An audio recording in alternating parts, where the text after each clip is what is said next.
Assalamualaikum warahmatullahi wabarakatuh.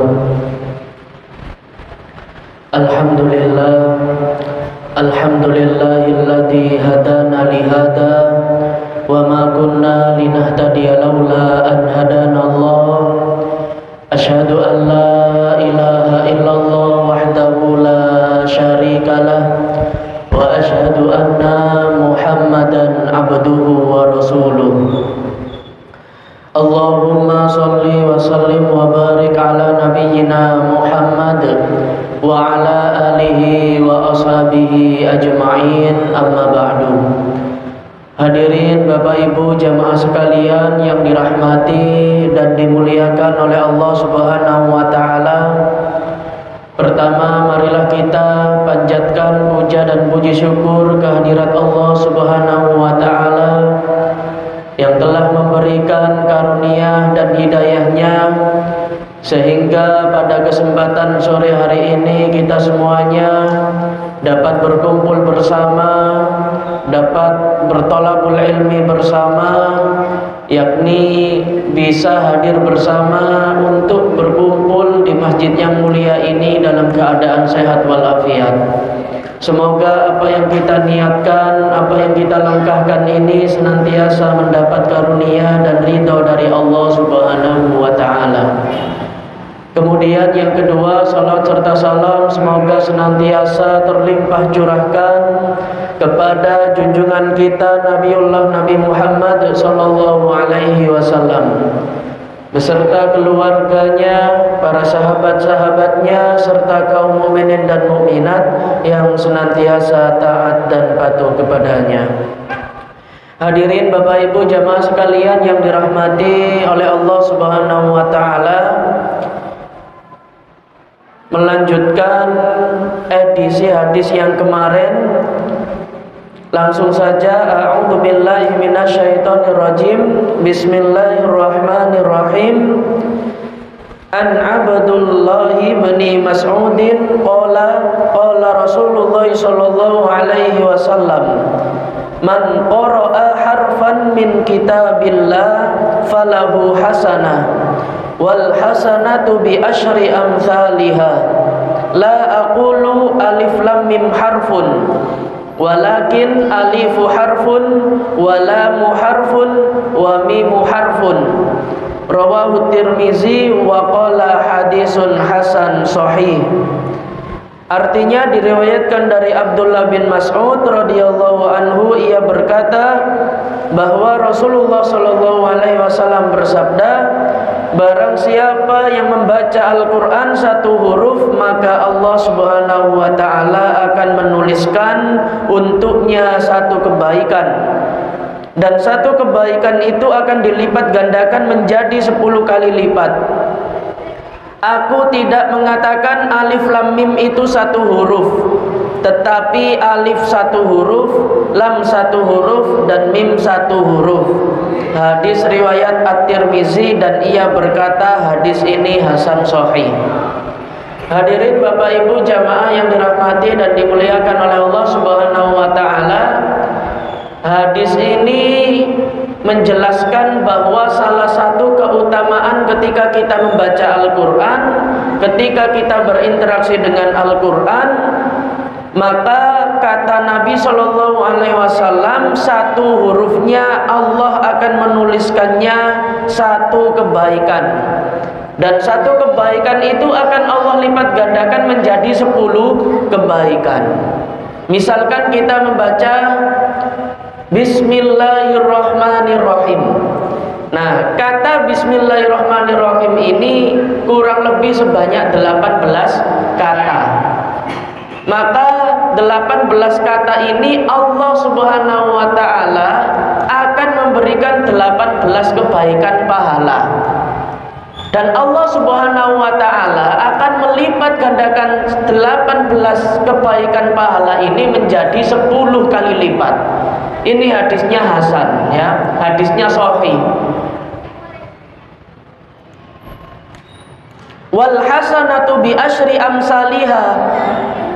Aku tidak mengatakan alif lam mim itu satu huruf. Nah, ini kan contohnya alif lam mim. Walakin alifu harfun walamu harfun wa mimu harfun, bahwa satu hurufnya itu akan dibalas oleh Allah Subhanahu wa taala menjadi satu kebaikan. Nah, inilah salah satu keutamaan ketika kita membaca Al-Qur'an.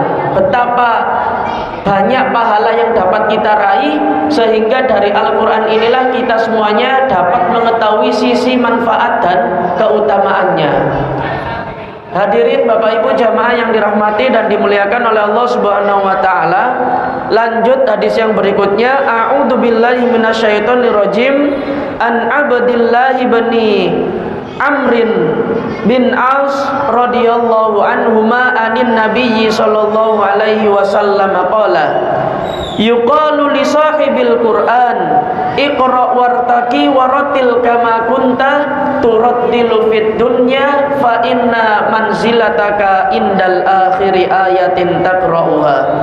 Rawahu Tirmizi wa qala hadisun hasan sahih. Diriwayatkan dari Abdullah bin Amr bin Aus radhiyallahu anhu dari Nabi sallallahu alaihi wasallam, beliau bersabda, dikatakan kepada orang yang gemar membaca Al-Qur'an atau orang yang senantiasa ketika hidupnya berinteraksi dengan Al-Qur'an, maka kata Nabi sallallahu alaihi wasallam, bacalah dan naiklah sebagaimana engkau membaca dengan tartil, engkau membacanya dengan tartil di dunia, karena sesungguhnya tempatmu di akhir ayat yang engkau baca. Hadis riwayat Abu Daud dan Tirmizi, dan ia berkata hadis ini hasan sahih.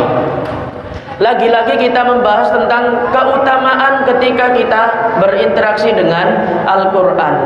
Dikatakan oleh Nabi sallallahu alaihi wasallam kepada kita semuanya yang gemar membaca Al-Qur'an, lebih-lebih yang memiliki hafalan Al-Qur'an, maka Nabi sallallahu alaihi wasallam bersabda, Iqra wartaqi, baca dan naiklah. Jadi nanti Allah Subhanahu wa taala akan mengumpulkan umatnya, akan mengumpulkan hambanya, orang-orang ahli Quran di surganya Allah Subhanahu wa taala.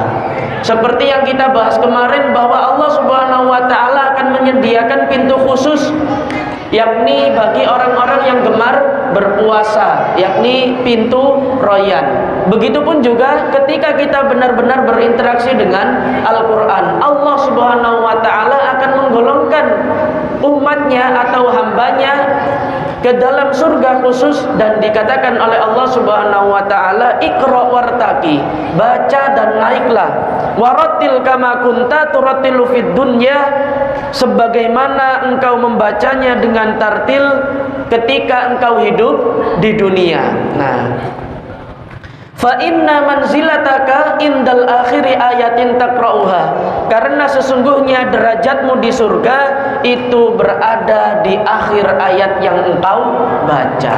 Nah, ini salah satu keutamaan yang luar biasa, sehingga Allah Subhanahu wa taala memberikan hadiah khusus kepada kita semuanya, orang-orang yang gemar membaca Al-Qur'an. Kita lanjut yang hadis berikutnya. A'udzubillahi minasyaitonirrajim.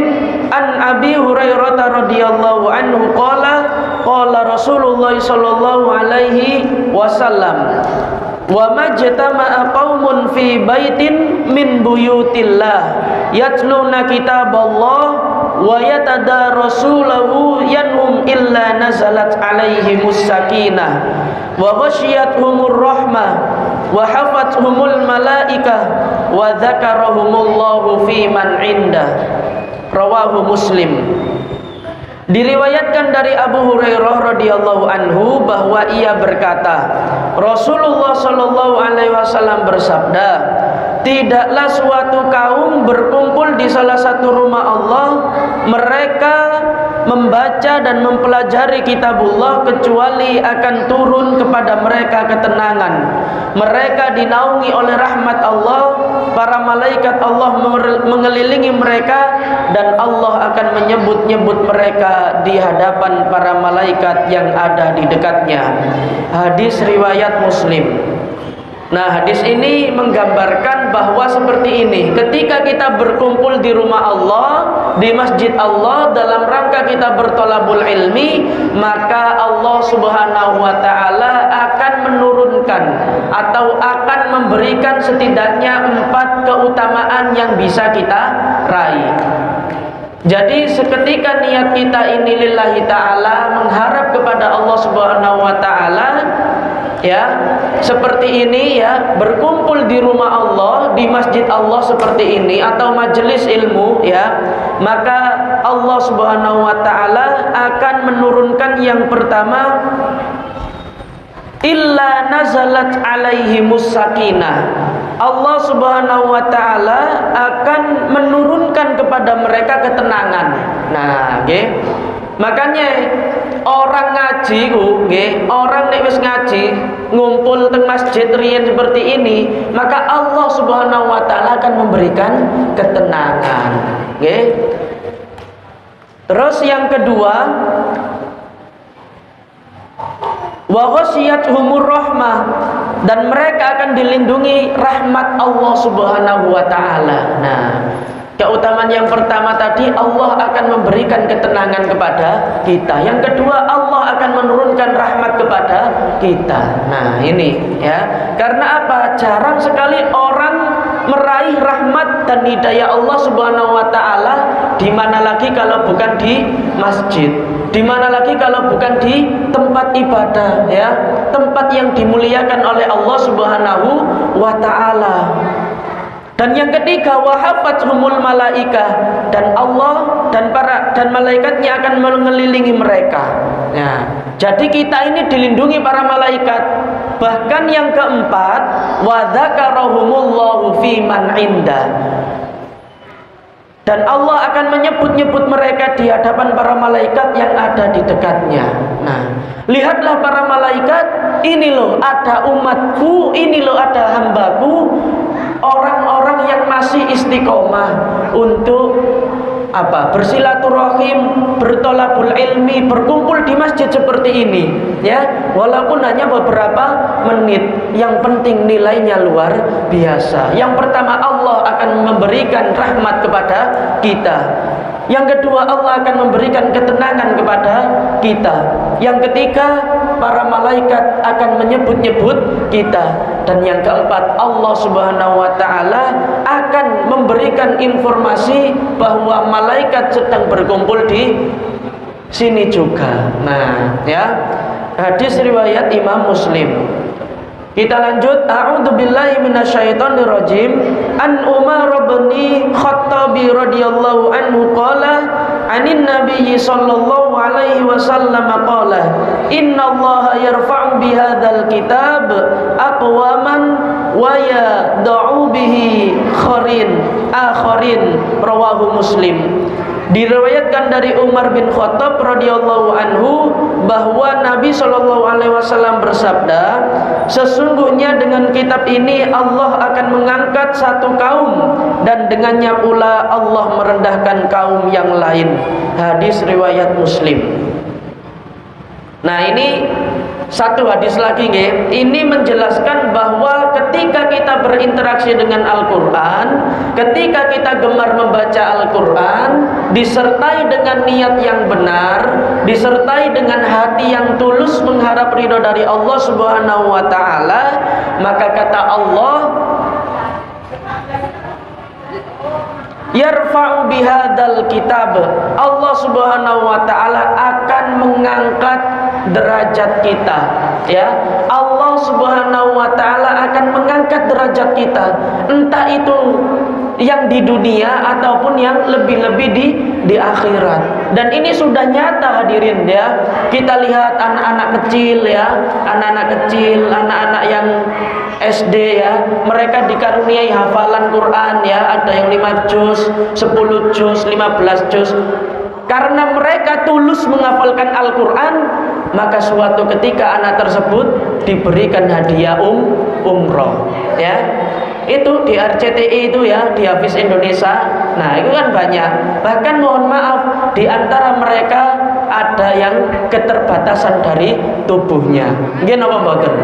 Nah, namun berbeda dengan halnya ketika kita membaca Al-Quran karena riya, karena ingin dipuji oleh manusia, maka Allah Subhanahu wa ta'ala akan merendahkan derajat kita. Bahkan mohon maaf lagi, ketika kita menistakan Al-Quran, Allah Subhanahu wa ta'ala juga akan memberikan timpaan yang dahsyat. Maka hati-hati ya ketika kita berinteraksi dengan Al-Quran. Di satu sisi Al-Quran ini mengangkat derajat kita, entah yang ada di dunia ataupun lebih-lebih di akhirat.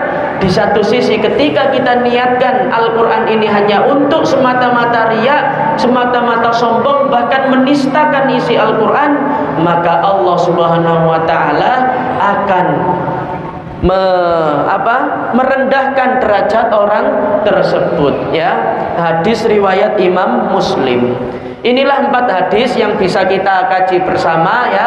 4 hadis ini ya, keutamaan orang-orang yang membaca Al-Quran. Oke. Semoga di pertengahan Ramadan seperti ini kita semuanya dapat diistiqomahkan oleh Allah Subhanahu wa ta'ala untuk terus berinteraksi dengan Al-Quran. Adik-adiknya ya yang ngajinya sudah lancar, ditingkatkan ya. Sehari biasanya 1 halaman, kita tambah 1 halaman lagi ya. Mungkin di antara kita ada yang ngajinya masih terbata-bata, mohon maaf. Tetap semangat ya. Tidak ada kata putus asa, karena Allah Subhanahu wa ta'ala berfirman di dalam Al-Quran surah Yusuf ayat 2, A'udzu billahi minasyaitonir rajim, inna anzalnahu Qur'anan arabiyyan la'allakum taqilun. Sesungguhnya Allah Subhanahu wa ta'ala menurunkan Al-Quran Arabiyal dalam bentuk bahasa Arab, la'allakum taqilun, supaya kita semuanya bisa mengambil pelajarannya ya. Maka tidak ada alasan atau pikiran kita bahwa Al-Quran itu sulit, belajar Al-Quran itu sulit. Nah, itu tidak ada kata seperti itu, karena metode-metode dalam pembelajaran Al-Quran itu sudah banyak. Kita bisa temukan di jilid, kita bisa temukan di kitab, bahkan kita versi HP kita juga kita bisa belajar. Oleh karena itu metode seperti inilah yang harus kita jadikan patokan untuk belajar membaca, lebih-lebih mengamalkan isi daripada Al-Quran. Demikian yang dapat kami sampaikan. Semoga 4 hadis ini bisa menambah semangat kita untuk terus istiqomah dan berinteraksi serta belajar Al-Quran. Demikian, kurang dan lebihnya saya mohon maaf yang sebesar-besarnya. Hadanallahu wa iyyakum ajma'in. Assalamualaikum warahmatullahi wabarakatuh.